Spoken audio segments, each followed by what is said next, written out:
Business ownership, private sector business की ownership कितनी तरह से डिफाइन है, हम आज इसको पढ़ेंगे।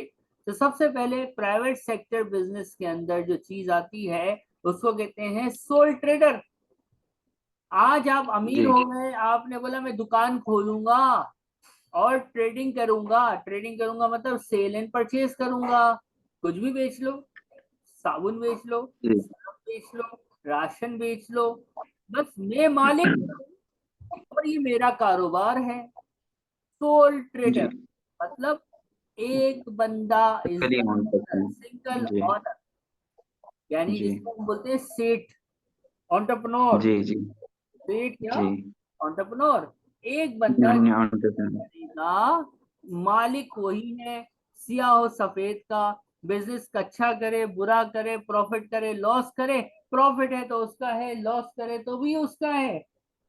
और एक बात जी। बताओ, अगर बिजनेस के एसेट 10,000 के हों, एसेट कितने के हों, 10,000 के। और लोन चढ़ गया हो 15,000, लोन कितना चढ़ जाए, 15,000। एसेट है 10,000 के, लोन चढ़ गया है 15,000, तो क्या वो आदमी की जिंदगी अजाब हो जाएगी कि नहीं हो जाएगी? बिल्कुल हो जाएगी। क्योंकि वो सोल ट्रेडर है, और सोल जी ट्रेडर की लायबिलिटी होती है अनलिमिटेड। मतलब जो 5,000 रुपए शॉर्ट है ना, वो लोग जी घर भी आ जाएंगे। आपके पर्सनल एसेट, आपका मोबाइल, आपकी गाड़ी, आपके कंप्यूटर, आपका घर, आपकी दुकान तो छोड़ो, दुकान का तो सब ले गए, फिर भी पैसे पूरे नहीं हुए ना। तो आपके जी पर्सनल एसेट्स, पर्सनल एसेट मतलब आपकी घड़ी, आपका घर, आपका मोबाइल, आपकी गाड़ी, आपके घर में अगर महंगी वाली पेंटिंग्स लगी हुई है तो वो, अच्छे वाले पर्दे लगे हुए हैं तो वो, फर्नीचर है तो वो, यानी कुछ भी नहीं छोड़ेंगे, सब उठा के आपके क्रेडिटर्स, यानी जिनका कर्जा आप नहीं दे पाए, आपका बिजनेस नहीं दे पाए, ऑल्दो आपने तो नहीं, बिजनेस के नाम पे उधार किया था, लेकिन बिजनेस तबाह जी हो गया तो आप भी तबाह हो गए, समझ लो। क्यों? क्योंकि सोल ट्रेडर की लायबिलिटी अनलिमिटेड होती है। अनलिमिटेड मतलब बिजनेस बर्बाद हुआ तो बंदा भी बर्बाद हो गया। बात समझ आई? जी तो ये सबसे बड़ा ड्रॉबैक है सोल ट्रेडर का। सोल ट्रेडर का सबसे बड़ा नुकसान यही है कि अगर बिजनेस मैनेज नहीं हुआ प्रॉपरली और बिजनेस पे लोन चढ़ गया और एसेट कम हुए, लायबिलिटी ज्यादा हुई, तो जो लायबिलिटी वाले हैं ना, जिनको पैसा चुकाना है ना, वो घर पे भी आ जाएंगे, वो घर भी ले जाएंगे, वो यानी समझ लो सब कुछ ले जाएंगे, कुछ नहीं जी छोड़ेंगे। सब। ठीक है, जी तो ये है ठीक अनलिमिटेड है। लायबिलिटी का कॉन्सेप्ट, जो उसकी जात, उसके पर्सनल एसेट्स रिस्क पे होते हैं। बात समझ आ रही है? जी दूसरी बात, क्यों करें हम सोल ट्रेडरशिप? थोड़ा बहुत पैसा होता है ना, हम छोटा मोटा कारोबार कर सकते हैं, ठीक है ना। जी। नीचे चाय की दुकान खोल सकते हैं, कितने में खुल जाती है चाय की दुकान? लाखों रुपए तो नहीं चाहिए, 40,000 में। 50,000 40,000 में। क्या लेना है, जी दो तीन वो लेने हैं और कप्स लेने हैं और दुकान का किराया देना है।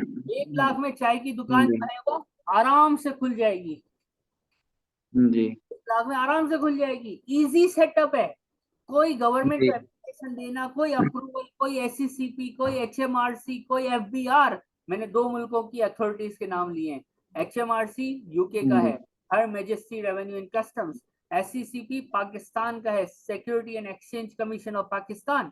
तो ये लोगों की कोई फॉर्मेलिटीज नहीं होती, इनकी कोई फॉर्मेलिटीज नहीं होती। आपको कारोबार खोलना है, पैसा लगाओ, चलो भाई मेरा भाई कल से कारोबार खुल गया, वलीद भाई की दुकान या वलीद भाई जी की ट्रेडिंग, ठीक है। जी मालिक बादशाह, कोई इसको ये जवाब नहीं देता, कोई शेयर होल्डर नहीं होते, कोई एजीएम नहीं होती, किसी को जवाब ववाब हम नहीं देंगे, हम सेठ हैं, सारा प्रॉफिट मेरा, सारा पावर मेरा, 80 ही 80 है, सब हम ही हैं, हमसे कोई पूछेगा नहीं। ठीक है, मैं जिस तरह काम करूं, कितने बजे करूं, क्या करूं, कैसे करूं, किससे किस तरह से डील करूं, कस्टमर को कितना उधार दूं नहीं दूं, कैश पे डीलिंग करूं, कैश डिस्काउंट क्या करूं, ट्रेड डिस्काउंट दूं नहीं दूं, ये सब मेरी मर्जी पे है। यानी मर्जी, यहाँ दर्जी वाला सीन है कि मर्जी ही मर्जी चलती है, यानी कंट्रोल का पावर सोल ट्रेडर है। तो इट्स एन एडवांटेज कि अपनी मर्जी करता है भाई, किसी से पूछता नहीं है, डिसीजन मेकिंग 1 2 3 फौरन हो जाती है। लेकिन ड्रॉबैक क्या है, देखो एक बंदा अकले कुल नहीं होता, अकले कुल एक मुश्किल वर्ड है, he can not be whole in soul, a person जी हु हैव लिमिटेशंस, उसके अंदर एक कमियां होती हैं, लिमिटेशंस होती हैं। जब इंसान के अंदर लिमिटेशन है तो उसके डिसीजन में भी लिमिटेशन नजर आएगी। एक बंदा ही सब कुछ अपने आप को समझ तुर्रम खान समझेगा और होशियारी करेगा तो वही छक्का तो लगेगा और बिजनेस तबाह होने के चांसेस हैं, जिसका रिजल्ट अनलिमिटेड लायबिलिटी की वजह से उसकी तबाही होगा। एक बंदे के कारोबार को बैंक जो है ना वो लोन शोन देती नहीं है, यानी वो एडिशनल पैसा एडिशनल कैपिटल आसानी से जनरेट नहीं कर नहीं कर पाता। पाएंगे।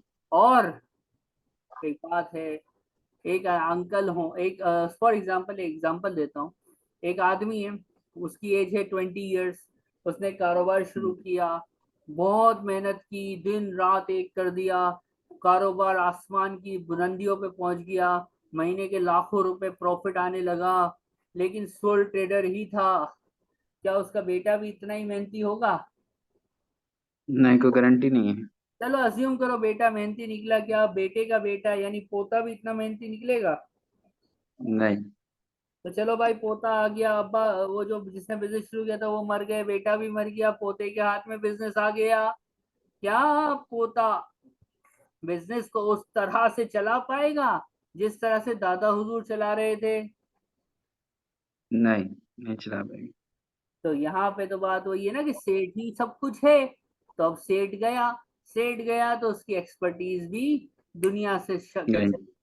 तो बिजनेस की कंटिन्यूटी स्किल्स और इन सारी चीजों में प्रॉब्लम हो सकती है। That is a concept of soul trader, जो कि हम लीगल स्ट्रक्चर का पहला स्ट्रक्चर पढ़ते हैं कि ओनरशिप की पहली टाइप जो है वो है सोल ट्रेडर। इसमें कोई सवाल?